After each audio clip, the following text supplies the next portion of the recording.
Fala aí, galera que acompanha a TV Gibi. Hoje temos um convidado muito especial.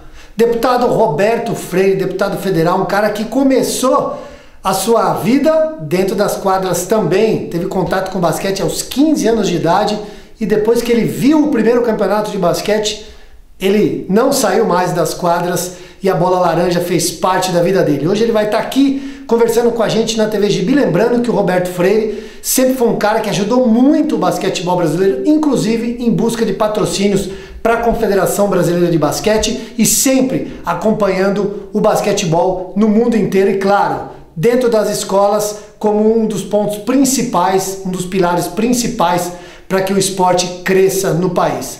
Quem vai conversar com ele é o Marcelinho Ribeiro e eu vou passar para o outro estúdio onde está o Marcelinho com o deputado Roberto Freire. Marcelinho, é isso aí, manda bala aí, fala com o deputado, um abraço. Boa tarde, deputado, seja bem-vindo. Você poderia falar um pouco da sua história relacionada ao esporte e à política? Bom, esporte e política, eu vou lembrar aqui um episódio. No final do regime militar, quando foram derrotados no colégio eleitoral, e foi criado no governo que sucedeu o Ministério de Esportes.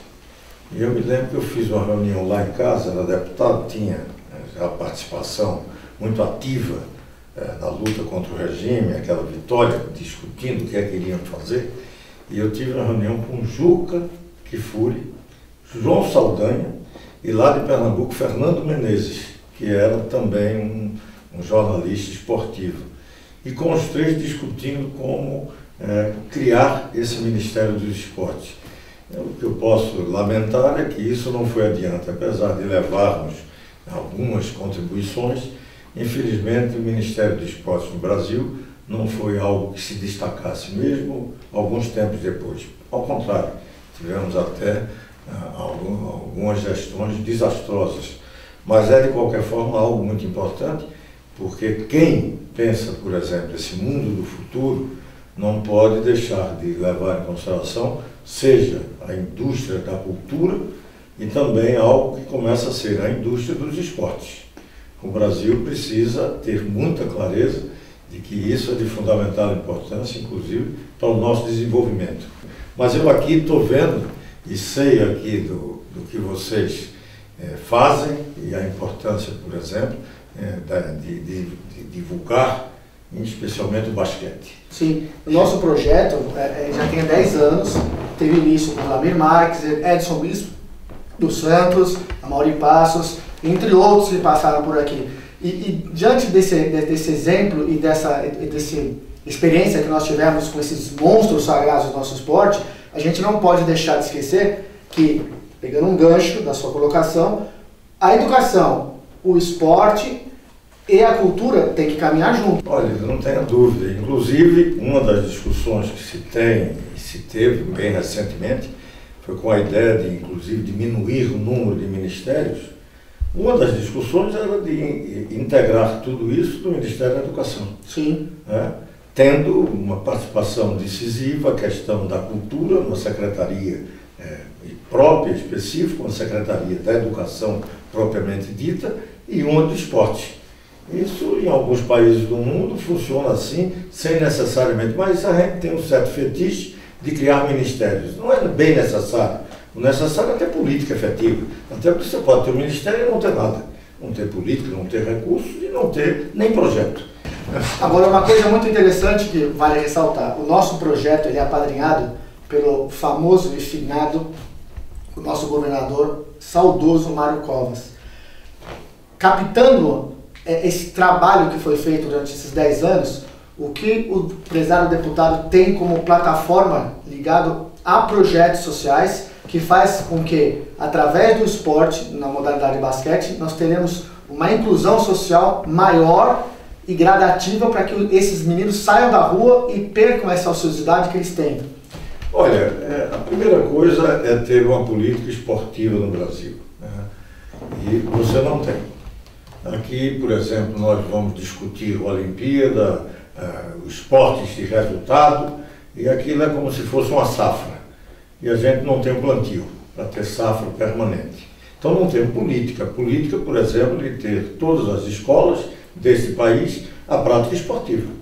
Né? Isso, vamos ver se agora, com essa reforma do ensino médio, você fixar efetivamente a escola média de tempo integral, e aí você poder ter tempo do aluno na escola para a prática esportiva, vamos ver se isso torna-se algo importante na fixação da grade curricular das escolas, e que tenha o esporte, não como a gente vê em alguns lugares as pessoas fugindo da chamada educação física, que é realmente uma chatice. Aquilo pode ser bom para a gente fazer o Cooper diário ou alguma coisa desse tipo. O esporte é você disputar efetivamente as práticas esportivas que tem, futebol, voleibol, basquete, atletismo, e para isso tem que ter políticas visando isso daí. Olha, isso para mim é algo que, se eu como homem público tenho que estar preocupado com outras atividades políticas e sociais, essa me dá também o prazer. Sim. Que não é só aquilo de que é quase como uma obrigação que você tem que ter vinculação a esses projetos, mas lhe dá a satisfação, de qualquer forma, de vez em quando você vê uma juventude fazendo algo, dá nostalgia. Sim. E é uma boa nostalgia, não é nenhuma que você fique imaginando que não valeu a pena.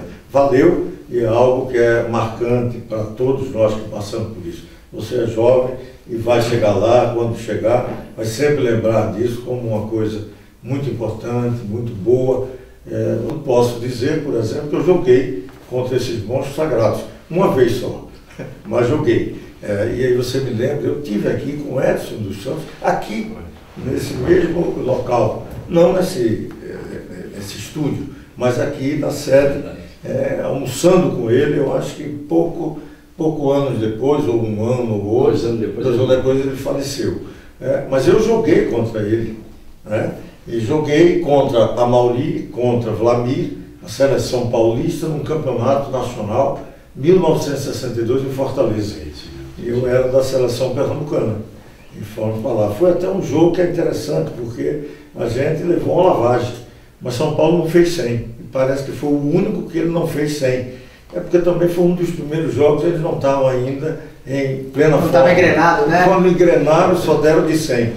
Foi muito duro a decisão com o Guanabara, que naquela época o Rio de Janeiro era o estado da Guanabara. Foi um jogo razoavelmente duro, mas São Paulo ganhou e foi campeão.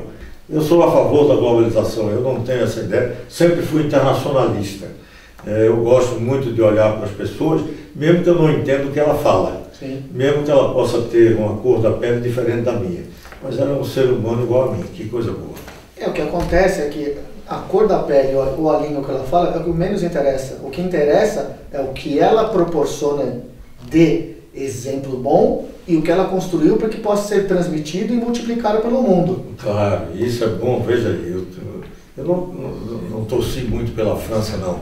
Mas a França, quando ganhou o Campeonato Mundial, uma das coisas boas...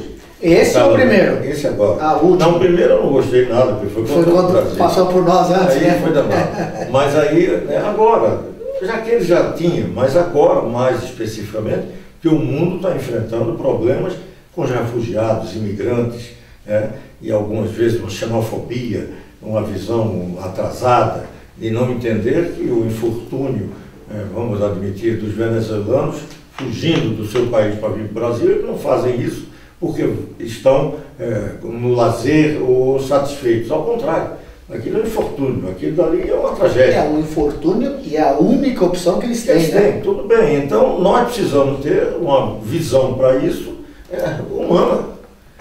Tem dificuldades, cria problemas, sim, mas isso nós, quem sabe, amanhã pode acontecer conosco, porque isso acontece indistintamente, já aconteceu na história. Então, esse processo de integração, a França mostrou algo importante. Ela ganhou aquele campeonato por conta, vamos chamar o termo correto, por conta de uma miscigenação de etnias. Sim. Não foi para lá para imaginar que era o puro, que era o ariano, até porque essas teorias são sempre teorias que são desumanas. Então, essa característica é importante, e é importante a gente pensar o Brasil participando disso, até porque a gente tem uma ótima miscigenação, né? Então, que coisa boa mostrar isso para o mundo, que o nosso atleta, os esportes brasileiros, a cultura brasileira, então ter essa visão é algo que eu tentei, mas aí foi muito pouco tempo no Ministério da Cultura, não pude nem desenvolver muito ideias dessas, tive que sair por problemas outros, por políticos, mas é uma preocupação. E dizer, claro, que esportes, para mim, tem redobrado, né, a minha intenção de participar, porque além de ter dessa compreensão geral, eu fui muito feliz na minha vida, como tendo começado a atleta. Talvez seja uma das coisas boas que me ajuda a dizer que eu não tenho que reclamar da vida.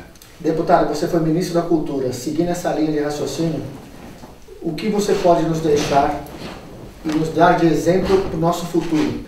No caso da cultura e dos esportes, ter, além daquilo que eles já oferecem por si só, uma repercussão maior ainda no nosso desenvolvimento, também econômico.